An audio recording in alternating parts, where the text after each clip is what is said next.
এক গোপন কান্না যা বদলে দিয়েছিল আখিরাতের ফয়সালা। যখন তুমি কাউকে অন্যায়ভাবে কষ্ট দাও, তখন সে যদি রাতের আঁধারে চোখের পানি ফেলে আল্লাহর কাছে দোয়া করে, জেনে রাখো সেই দোয়া ফেরত যায় না। আল্লাহর রাসূল সাল্লাল্লাহু আলাইহি সাল্লাম আমাদের এমন একটি সতর্কবাণী দিয়েছেন যা শুনলে গা শিউরে ওঠে। রাসূল সাল্লাল্লাহু আলাইহি সাল্লাম বলেন, মজলুমের দোয়া থেকে বেঁচে থাকো, কেননা তার ও আল্লাহর মাঝে কোনো প্রাচীর থাকে না। একবার এক ব্যক্তি অন্যায়ভাবে এক মজলুমের সম্পদ কেড়ে নেয়। সে মানুষটি কিছুই বলে না, কেবল রাতে উঠে কাঁদতে কাঁদতে বলল, হে আল্লাহ, বিচার তুমি করো, আমি দুর্বল, আর তুমিই তো সর্বশক্তিমান।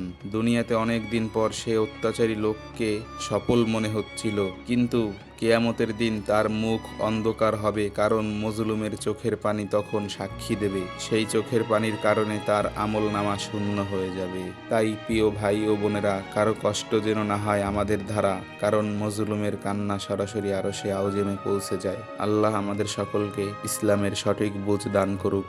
আমিন।